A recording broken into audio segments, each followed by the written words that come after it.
Hello and welcome to the Rainy Night Listens podcast. I'm Hailey. And I'm Wyatt, and this is the podcast that you save for a rainy night instead of a rainy day. Today we're going to be talking about the Dyatlov Pass Incident. Oh, man. Have you heard of this one? Very little. I know it wasn't good at all. Yeah, it's pretty rough. So I guess just a warning that this one might have some information in it that can be upsetting to people. So just a warning. I didn't include any photos, which I think is wild that they're just available on the internet. Yeah. Like they have like the autopsy photos and all of that stuff. And so I didn't include any of that because I didn't feel it was appropriate. And so, yeah.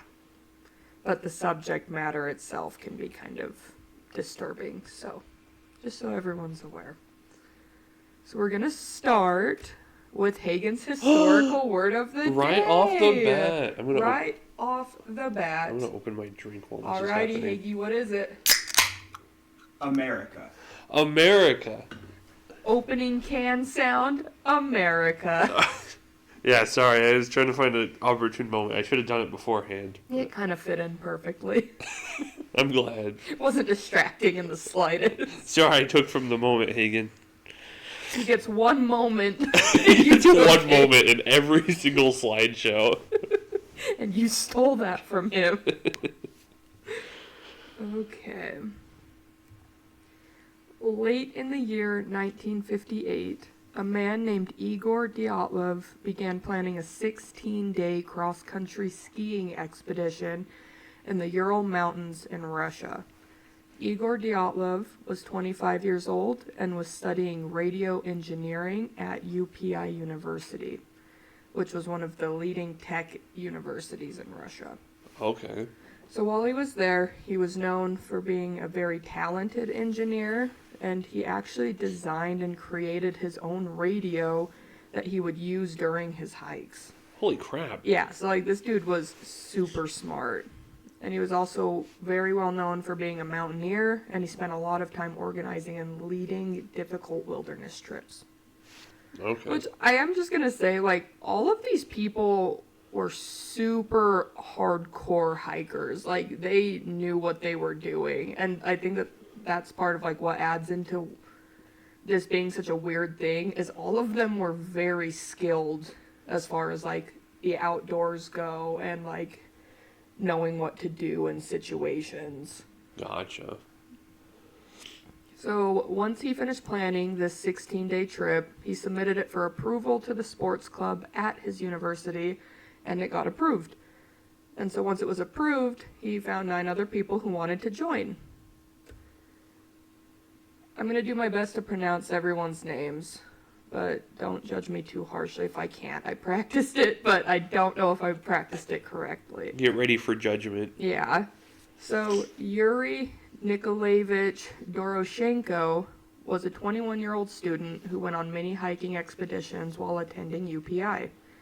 He was well known within the group because one time, whenever he was on one of these hiking expeditions, he was setting up a tent, so he was like driving in the stakes for the tent, and a freaking brown bear showed up. Oh my just gosh. came wandering into the camp, and he jumped up and started running at it while holding the hammer and like scared it away from the group. Holy crap! Yeah, so pretty intense. And so this is Ludmila Alexandrovna Dubinina. She was a 20-year-old who was studying engineering and economics at UPI.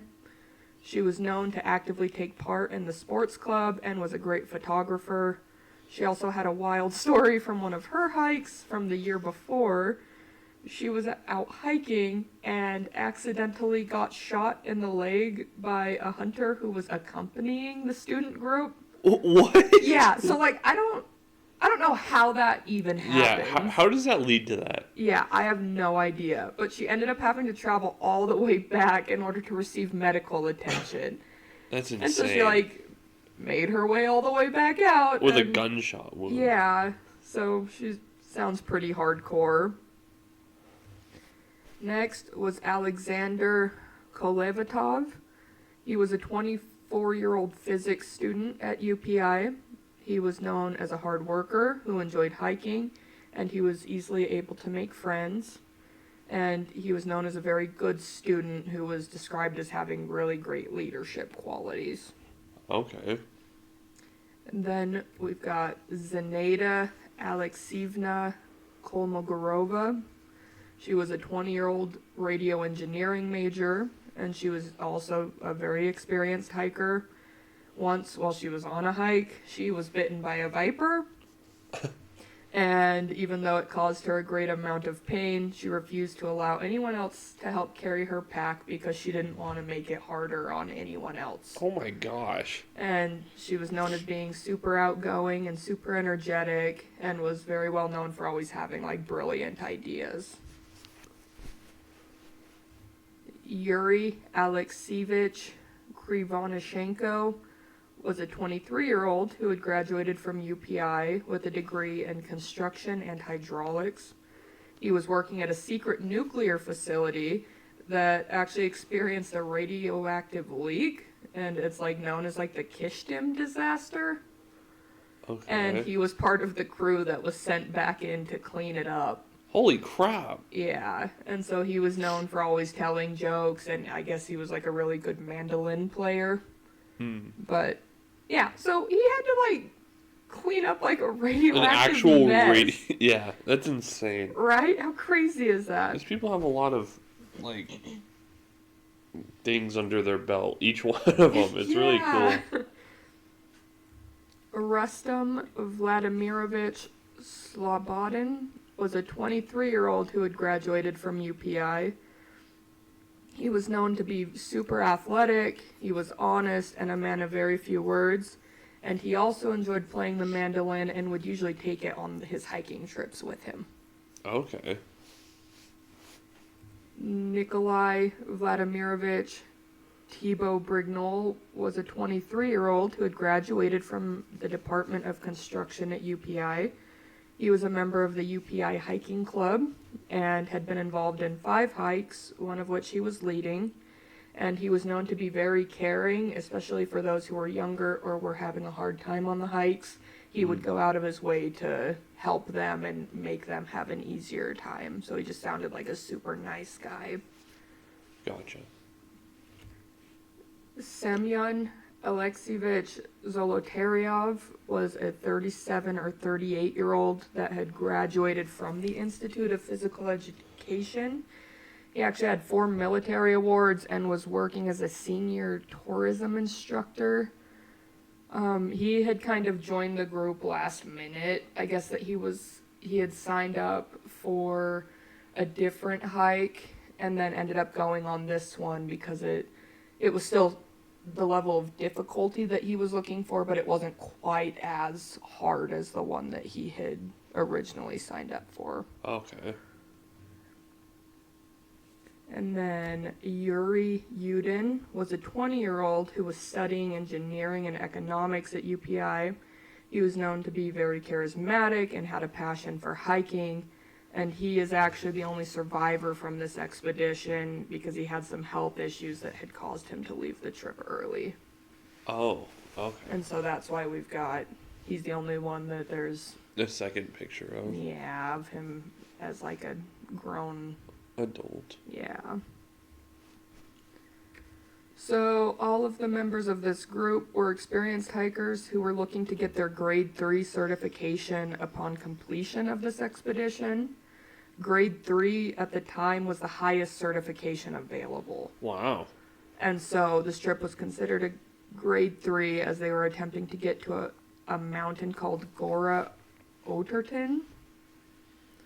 But yeah, so all of them super hardcore, like Yeah. knew what they were doing, very experienced, once they got back from this, they were going to have the highest level of certification that they could have had as far as like expeditions Yeah. go. That's really crazy. Yeah. So the group departed from Sverdlovsk on January 23rd, 1959, and they took a train to Ivdel. They arrived there on January 25th, and then they jumped into a truck heading to a village called Vizhai, and this would be the last inhabited area that they would come upon. Okay. On January 27th, they began their journey towards Gora Otorten, with nothing out of the ordinary occurring. And then the next day, on the 28th, Yuri Yudin would become unwell and would end up returning home, and the rest of the group would continue on. So then, a couple of days later, on January 31st, they made it to a highland area where they began to get ready to climb. And then the following day, they began to make their way through the pass. Wow. Yeah, this does look like, just going off the photo, that does look a lot worse than I'd expected to. They're wearing skis. Yeah. Well, like these last 3 slides, all of these are photos that were taken, like found on their cameras. Oh. And so, like, this is 8 of them. The 9th one was taking the photo. This is them while they're on this trip. And then this was a photo that one of them had taken of the rest of the group as they were heading off. That's crazy. Right? So, before the group had left on their expedition, Igor Dyatlov had told the sports club that as soon as they made it back down to Vizhai, that he would send them a telegram to let them know that they had completed it successfully. And the planned date for this was February 12th. But according to Yuri Yudin, who was the one who ended up leaving early, Okay. he was told by Igor whenever he was getting ready to leave that Igor was expecting the trip to take a little bit longer than had originally been planned. And so whenever February 12th came and went without any word from the group, no one really thought much of it because Okay. expeditions like this, things can happen, Yeah. things can prolong the trip and everything, so everyone just thought that something had prolonged it a little bit. Then February 20th came around. 12th and then 20th. Yeah. And Oh. at this point, the families of the students on this expedition were losing their minds, which Yeah. is completely Fully fair. understandable. Yeah, and we're pushing the school to send out a search team to see if they could locate the students. So a volunteer rescue group of students and teachers set out to see if they could locate them. And then a little while later, the police showed up, and with their rescue team, the army became involved in the search because no one was having luck in locating any of these students. Then, on February 25th, a student spotted some ski tracks, and the search parties were eventually able to locate the group's tent the following day on February 26th. Yeah, not great. Yeah, no, not at all. So the tent had been damaged and was partially covered with snow, and inside they found all of the belongings of the members of the group, including their shoes. And the rescue team said that it had looked like the tent had been cut open from the inside, and that there were 8 or 9 sets of bare or stockinged footprints that led from the tent downhill. And after they followed those for a little bit, the tracks were eventually covered up with snow, so they had to like look further in order to see if they could locate anyone. And then eventually, as the search party continued, they located the remains of Yuri Krivoshenko and Yuri Doroshenko almost a mile downhill at the tree line. That's insane. Yeah. And so they were both reportedly shoeless and in their underwear, and upon further investigation, they found what looked to be the remains of a fire nearby, and there were branches on it, the tree that they were under, that were broken off about 5 meters high up the tree, which would be about 16 feet high. And they actually found like pieces of like flesh and blood and stuff on the tree. And so they think that they were like climbing up it to get away from something. They think that they were climbing up it to try to get more branches to keep the fire going. Like, Yeah. and so there's a whole bunch of different ideas that people have as far as why that stuff was found on the tree and why the branches were broken up so high. But the autopsy report for Yuri Krivoshenko found that he had multiple abrasions and some pretty good-sized bruises, and he was also found to actually have a piece of the back of his hand in his mouth. Oh my gosh. Yeah. And then the autopsy report for Yuri Doroshenko found that he also had multiple abrasions and bruises, and the hair on the right side of his head was actually found to be, like, singed and, like, burned. You see why this is already, like... it's, like, just... a weird thing. Makes no sense from the start. But the cause of death for these two was ultimately determined to be hypothermia. And it's important to note that the estimated temperature on the night that the group left their tent, it was supposed to be between negative 13 degrees Fahrenheit to negative 25 degrees Fahrenheit. So, pretty stinking cold. Yeah, that's ridiculous. Yeah, and so, like, some people think that the reason why he had bitten his hand in the way that he did was if he was trying to keep quiet, if he was, like, super scared, or even if, like, his hands were so frostbitten that he was getting frustrated because he couldn't feel them. Yeah. And so, like, there's a few different... There are a lot of theories around what happened, but those are just a few of what people think were the cause of him having, like, bitten the back of his hand so hard that he actually... pulled a chunk off. Yeah. So then, the next day, on February 27th, they located the remains of Igor Dyatlov in between the cedar tree and the tent. And then a little ways from his location, they found the remains of Zenaida Kolmogorova. And then it wouldn't be until March 6th that they found Rustam Slobodin not too far away from those two. The poses that these three were reportedly found in seemed to indicate that they were all attempting to return to the tent. Oh. And so that's why they're found at, like, varying locations between the tent and the tree. But I guess that all of their heads were, like, pointed uphill, and they looked like they were trying to, like, make their way back up. Gotcha. Like they had collapsed in the snow forward. Yeah. Gotcha. The autopsy report for Igor Dyatlov found that he had multiple abrasions and bruises, and notably the finger joints on his right hand were all bruised, almost similar to the bruises that you'd get if you would, like, punch something. And so the autopsy report for Zenaida Kolmogorova found that she also had abrasions on the knuckles of both hands, and notably had a large bruise on her waist that was about 29 by 6 centimeters, or about 11 inches long and about 2 inches wide, like, wrapping around, like, her waist. Oh my gosh. Yeah. And then the autopsy report for Rustam Slobodin found that he had a fractured skull and had quite a bit of bruising on his face, and he also reportedly had bruised knuckles on his hands similar to the ones that Igor Dyatlov had. And then the cause of death that was determined for these three was ultimately determined to be hypothermia.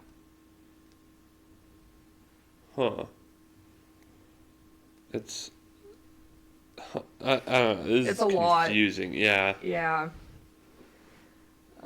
So the remaining 4 members of the group would not be located until a few months later on May 5th. Wow. A local member of the Mansai people was walking in the woods with his dog when he discovered some pieces of clothing hanging on some branches of the trees. So he contacted authorities. Yeah. And investigators showed up and followed the pieces of clothing deeper into the woods until they eventually ended in a big snowdrift.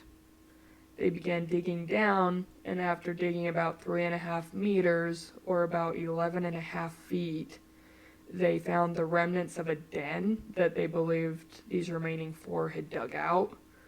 They found a makeshift platform that was made from branches that had a few pieces of clothing that belonged to the members of the group, like, laid out on it. Uh-huh. And so they began probing the snow around the area, which they had probed the snow in this area before, but they said that the snow was a lot deeper than they had thought it was originally. And so that's why they hadn't found anything whenever they were initially looking. Mm-hmm. And so this time, whenever they were probing around the snow, they eventually had one of the probes come back and it had some human flesh on it. So they began digging down, and the last 4 were found buried under around 4 meters or 13 feet of snow in a ravine that was about 75 meters or about 246 feet deeper into the woods from the cedar tree that the first 2 members were found under.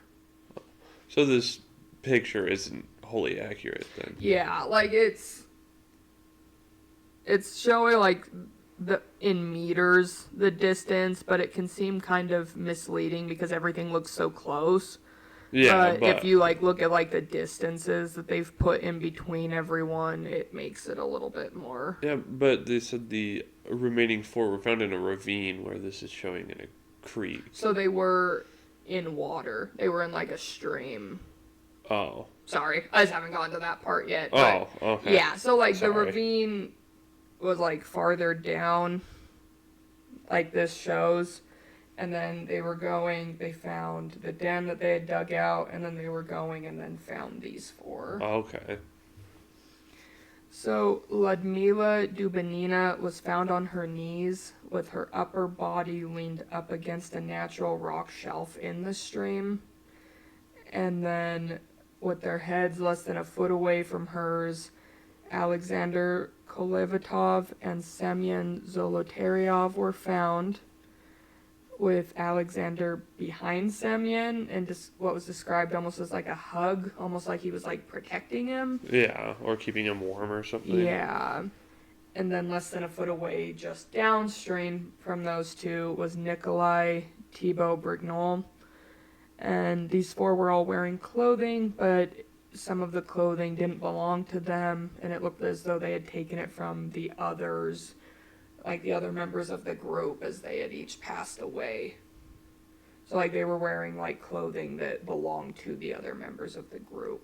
Gotcha. And so that's why they think that like the initial 2 were found like just in like their underwear, was because they think that once those 2 passed away, they took their that clothes. the other members of the group were taking clothing to try to stay warm. Gotcha.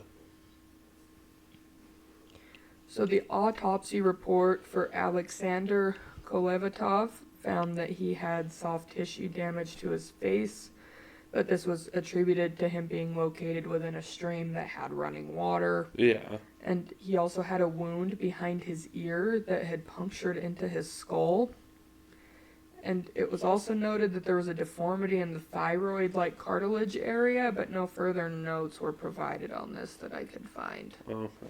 For those of the thyroid is In your throat. in your throat. Okay. Yeah. I was gonna say because she like motioned her hand to her throat, and I was like, I don't think everybody knows where the Oh. thyroid Thank you. location is at, but yeah, it's in your throat. The cause of death for him was determined to be hypothermia. Mm. And then the autopsy report for Semyon Zolotaryov found that he had soft tissue damage to his face, but again, it was attributed to him being located within a stream that had running water. And he had 5 broken ribs on his right side, and there were 2 fracture lines on those ribs. Which what that means is the same ribs that were broken in 2 different places Holy versus just one. crap. Yeah. That's insane. And then the autopsy report for Ludmila Dubanina found that she also had soft tissue damage to her face, but again, attributed to being the in a running stream. water. The pair of pants she was wearing reportedly had burn marks on it. And she Okay. was also found to have 4 broken ribs on her right side that had 2 fracture lines, and then she had 6 broken ribs with 1 fracture line on her left side. Holy crap. Yeah. And then the autopsy for Nikolai Vladimirovich Thibaut Brignol found that he also had the same soft tissue damage as what the others had. And he also had multiple fractures in his skull, and there was evidence of a massive amount of bleeding within his skull. Wow. And so ultimately, the cause of death that was determined from this investigation was that these 3 passed away due to a compelling natural force that they were unable to overcome. A compelling natural force. What does that entail? So their autopsy reports liken the injuries to those that would be sustained from falling a great height, being in a high-speed vehicle accident, or being thrown a great distance. And the reason for this is because the 2 with the broken ribs showed no signs of external wounds that would be associated with injuries like that. Yeah. So they think that they would have had to have been caused by an extreme amount of pressure suddenly being applied to them. I think, like, the only thing I could think that could, like, fit that is being, like, hit by, like, a bear or something, right? You know, like, Yeah. like bears swipe a lot harder than people realize. But this still doesn't kind of fit. It doesn't make sense. Yeah. It's crazy. Yeah. So, naturally, the biggest questions that arise from this case is what caused them to leave their tent in the first place? Yeah. And then what caused such extensive harm to some of the members of the group? And so there have been many, many theories that have been put forth by people who have looked into the case. So I'm not going to go over every single one of them, but I'm going to give a summary of some of the ones that Make more sense. or that I was just able to find Oh, and sounded that's like fair. at least interesting. But there are a lot of them. Oh, I bet. It's got way too many, like, variables to be something simple. Yeah. So, there's one that states that the reason why the group had left their tent, and some of them had super bad injuries, was because the tent had been pitched on a game trail. So they believe that the most severe injuries could have been caused by the people inside of the tent being stepped on or having a reindeer trip over the tent and land on them. Which, I guess, like, if you think about, like, the bruise that was on that lady's, or on, like, the one girl's waist, Yeah. the broken ribs, like, you could see where people could have come up with that, but I don't know. Yeah, it kind of helps explain why the tent was collapsed and cut from the inside, because you can't get out the door if Yeah. a friggin' reindeer lands on your tent. Yeah. Still, it doesn't explain, like, the whole burn marks, the ridiculous amounts of broken ribs. Yeah. That's... And why they left and hiked a mile downhill Yeah. to the woods. Yeah, exactly. Like, how would people who had those injuries make it that far? That's true, yeah. It just doesn't make sense Yeah. at all. Another one is that a wolverine may have made its way into their tent after smelling the food that they were cooking and eating. And then after they were unable to get it away, it sprayed the interior of their tent, much like a skunk would. So the group cut their way out of the tent in order to get away from the wolverine and the smell that it had made. So they went down to the woods to wait out the smell and everything. But again, doesn't explain any of the damages. Injuries, all of that stuff. Yeah, and if it was like, the theory is that the wolverine didn't attack them, it just sprayed the tent, which is fair, but yeah, there's so many injuries. Yeah. There was a theory that a Yeti attacked them. And that was largely due to a show that had grabbed a photo from one of the cameras from one of the photos in the cameras that the group had. And so they used this photo to show that maybe a Yeti had shown up and attacked the group, and that explained why some of them had such bad injuries. But I don't know. I feel like that's clearly a dude in a coat. So this is a picture off their camera. Yeah. Yeah, like it kind of looks like, and I'm not saying this is what it is, but like imagine someone's facing away from you with a backpack on and a hood over their Yeah. head, you know? Yeah, like Doesn't I that feel like kinda you can give see off that- where the jacket line is and then where the pants begin. Yeah. Also, if it's a Yeti, why is it that tiny? They don't have arms that small. Yeah, those things have like really, really thick fur, right? Like their arms Mhm. wouldn't be that small on a camera. At least I hope it's not a Yeti, because that would be a very unsettling way Yeah. for everything to have gone down. I find it hard to believe that this has anything, like any credibility Yeah. left to it outside of this photo. Yeah, was there like an influx of Yeti sightings in Right, the area like- around the time, or anything? Not that I found. I guess where they were going was considered a dangerous expedition, so Yeah. it'd be hard to tell. Very remote mountain area. But another theory is the stove theory. So the stove that they were using in their tent was actually one that was designed and built by Igor Dyatlov. And so it was suspended at the top of their tent and had an exhaust pipe that ran along the top of the tent and then went outside. So some speculate that after they took it apart, that the coals reignited, which caused the tent to fill with smoke. And so in order to ventilate the tent better, They cut it open. the group cut holes in the tent before finally cutting their way out in order to get fresh air. And so the burn marks on some of them and their burnt clothing, some people attribute it to this, that maybe something happened with the stove while they were in the tent. Gotcha. Um, It could almost cover for the burn marks too. At Yeah. the same time. Well, I guess, honestly, the one that had a singed hair, if something else had happened outside and he stood up and hit his head on it or something. I don't know how tall the tent was, but Yeah. Had to be pretty big if it was holding what? How many people? 9. 9? I think they said it was like 2.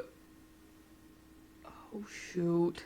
It was like 2, like 6 people tents or something like that they had actually like stitched together so that it was Oh. bigger. So they just like kind of cut off the ends and made it long or something? Yeah. Okay. I think I remember reading that in a couple different places. Okay, that makes more sense. So it wouldn't be as tall, it'd just be really long then? Would be my guess, at least. If I were to Although I stitch feel like 2 it'd tents have to be together. at least kind of tall, because if it's tall enough to have a stove suspended from it. Yeah, that's true. I'll have to have a lot of trust in that suspension wire to not give out at any point if that thing's really, really, really hot. Yeah. I don't even, it's a good idea to keep heat in the tent. It for sure is. It's just that thing would have to be pretty well suspended if I was going to be Yeah. confident in it. Absolutely. I hope that's not the case, because I'm sure that really weighed on Dyatlov's. Yeah, Conscience. That would be sad. Yeah. This next one, I had no idea that this was a thing, but apparently there's a thing called katabatic wind, which, according to Wikipedia, katabatic wind is a downslope wind caused by the flow of an elevated high-density air mass below under the force of gravity. So basically when air goes downhill. Yeah, but these winds are essentially comprised of like higher density cold air that has like accumulated almost into like a ball, and then it suddenly, just because of gravity pulling on it, just rushes downhill super fast. And the winds can reportedly get up between 140 and 180 miles an hour. What? Yeah. That's insane. Yeah. And so I guess that it happens a lot in like Antarctica or Greenland Yeah. or places with like really big ice sheets. Yeah. Because as the warm air like accumulates down here, the cold air starts balling up, and then that sudden change in like pressure causes it to just like plummet down and like shift everything. That's crazy. Yeah. I can see that collapsing a tent, 180 mile per hour wind. Yeah. I definitely could do it. That's crazy. Mm-hmm. And so one piece of evidence that's used to support this theory is that in one of the diaries, the group member had stated that there were some relatively warm winds that were coming up the slope from the valley below them. Oh. And so in this theory, the group gets hit with katabatic winds. The tent gets covered with snow. They have to cut their way out, get downhill to try to escape it. And then something happens down there, which causes injuries and so it only... everything. See, that's the hard part, is most of these only cover half of what would be the story, why they left the tent. Mm-hmm. But then everything after why they left the tent is the really confusing part. Why did half of them go back, or try to go back? And why did the other half try to leave? Yeah. Like, it just doesn't make sense at all. Yeah, it's weird. So a big one is the avalanche theory, or I think it's more of like the slab avalanche theory. Oh, or like where comes, it's- like a bit of it, like shifts. Yeah, so instead of like the whole thing coming down, it's like a portion of it comes down. So this one says that a portion of the upper layer of the snow shifted positions during the night and went downhill, which would have covered their tent, which would then cause them to have to cut their way out in order to escape. And it could also be used to explain the injuries that some of the members of the group had experienced, because the weight of the snow suddenly just like falling on them Yeah, it drops could out. cause like some severe damage. Like snow is crazy heavy. That's true. And so And if they do have his oven suspended above it, like, I don't know. yeah, do they know if he it kept collapses it? in, the Thing slams stove one of them in the hits head. someone. Yeah. Yeah, I could see that. But then again, still doesn't explain. How they, with those injuries, made it a mile downhill. Yeah, right? Bro, I imagine it's not very easy to walk with broken ribs at all. I imagine that's stupidly painful. Yeah. Well, hers, like, it said that she had, like, a hemorrhage, like, in her heart from it. Like, it said that she would have, like, passed away from it, like, pretty quick. Wow. And so, like, hers were really bad. Yeah, she was the one with, like, all the Yeah. broken ribs on both sides. Mm-hmm. Gotcha. Another theory is that everyone escaped the tent for whatever reason. They escape with minor bruises and injuries and all run down to the tree line. Except, according to what I was able to find, they didn't say that it looked like they were running. They said it looked like they were traveling, like, in a group downhill. And so, like, it wasn't like a panicked sprinting away, like... Yeah. It made it seem like it was, like, very organized in a weird way, of, like, them just, like, going downhill. But regardless, they go down to the tree line. After a while, 3 members of the group attempt to reach the tent and eventually succumb to the cold. 2 more succumbed to the cold at the tree, so the remaining 4 made their way deeper into the forest and built a snow shelter. And then, while they were moving around or near the shelter, the area where the stream was had actually created like a weak space in the snow because the stream hadn't frozen solid. Okay. And so the 4 walked over it, it collapses, has them fall, and she lands kind of up Hard. against that Oh, the way that she... Okay, yeah. on her chest, which causes those injuries. Those guys, the one guy lands on his right side, which causes his right side of ribs to break. Yeah. The guy hits his head, causes super bad, like, brain bleed and injury there. Yeah. And then the other guy eventually just passes away from hypothermia. Huh. That one makes the most sense so Yeah. far.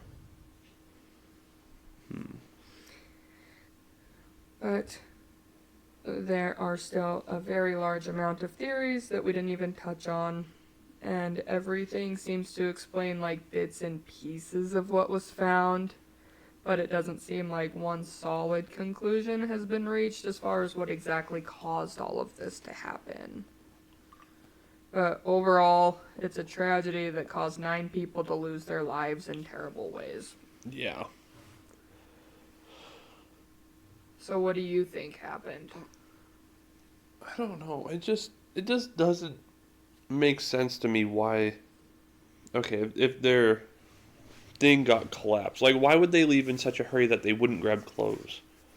Yeah, like unless something happened, like which I could see like snow, if snow collapsed their tent and it's nighttime, like it would make sense that they would suddenly have to cut their ways out because like if it's completely covering them, it'd be pressing down on them, it'd be super heavy, and so you wouldn't really have time because you'd be almost like suffocating. Like, I don't know. Yeah, it just, I don't know. It just But it's doesn't weird. make sense. Like, I feel like I don't agree that the injuries were sustained, at least the bad ones.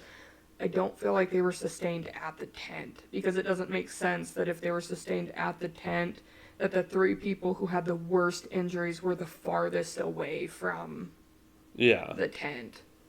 But then the one guy who was crawling back up to the tent had a fractured skull. It just wasn't bad enough to have like killed him. Yeah. And so like what was his problem? What caused that? Like, I don't know. I feel like the best of the theories that I've heard so far was that the snow collapsed their tent. I don't know. They're all, I wouldn't say professionals, but they all know what they're doing in these conditions. Like, it still baffles me that they wouldn't have time to grab their clothes. Like, okay, if their tent was collapsed and it was too heavy for them to navigate underneath it, so they had to cut out, I could see that. But wouldn't priority be like getting your clothes and staying warm enough, you know? Like, I feel like that's always first priority is like, in a position like that, you will freeze to death before anything else usually, unless an animal attacks you, you know? So it's like, if it was in a position where it was too heavy weighing on the tent, that they had to leave the tent, I could see why they'd go try to find another flat area to build a campfire. Yeah. But then, why did only 3 of them head back up, whereas 4 of them left and 2 stayed at the campfire? So let's say they were at the campfire when the 2 died.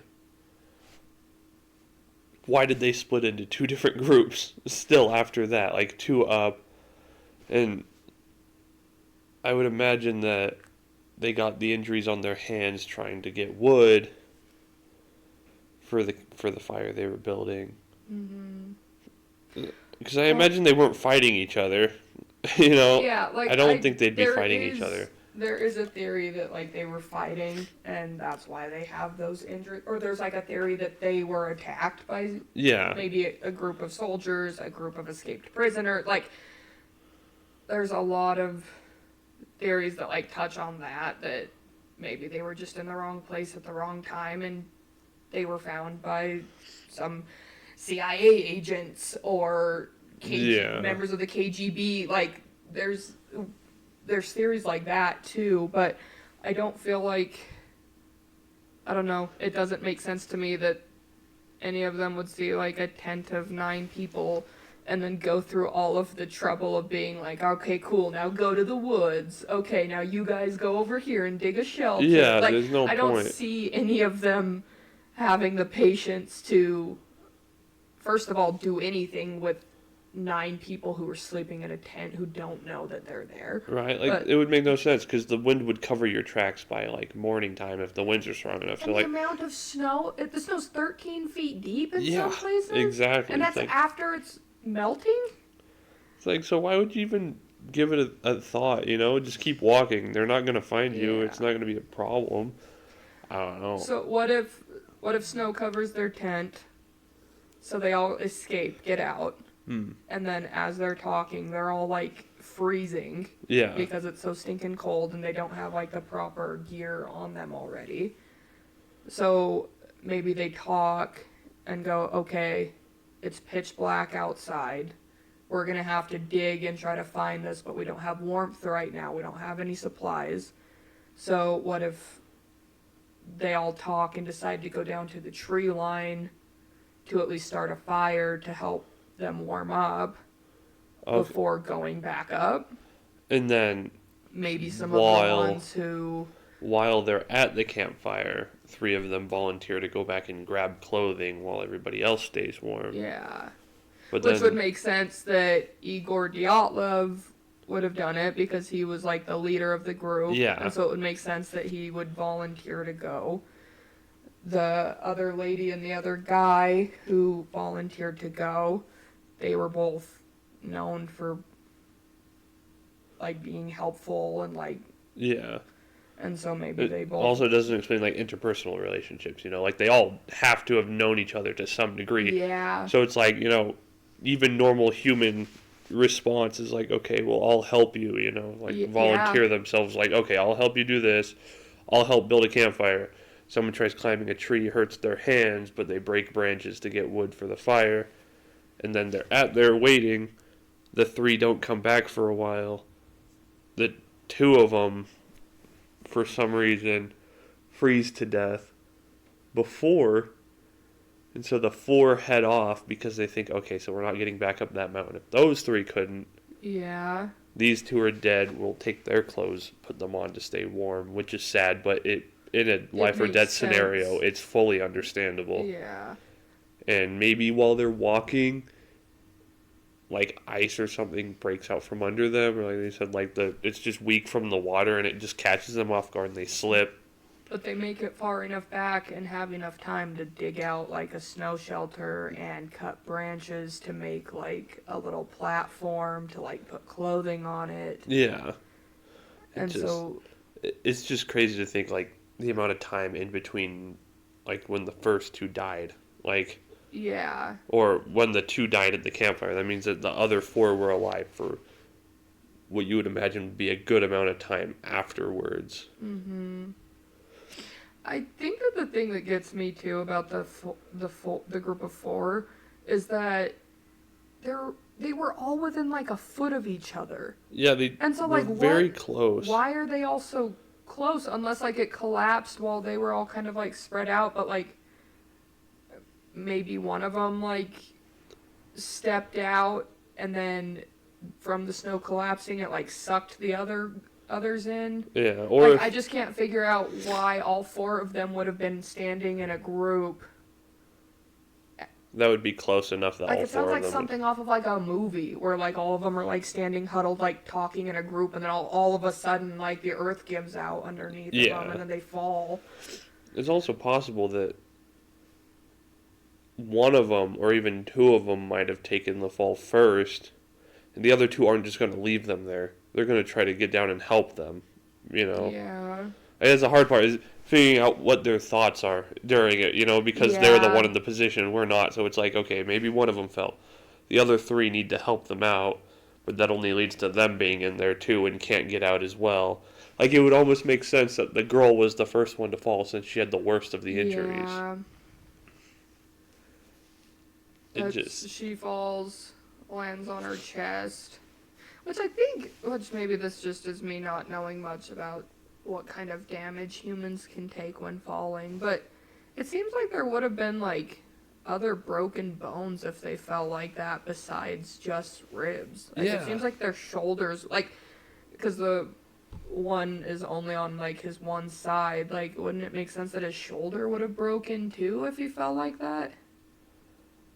Yeah, you'd think so. I mean, none of the ground is even, so he might have landed on, like, a bit that was jutting out that hit his ribs first. And then the other guy falls, has severe skull damage from it. Yeah, he probably hit his head first. Or, like I said, But doesn't that sound like all of them fell at the same time? Yeah, exactly. Why would their damages be so similar if it was at individual times? Yeah, I agree. Yeah. It doesn't make sense. Strange.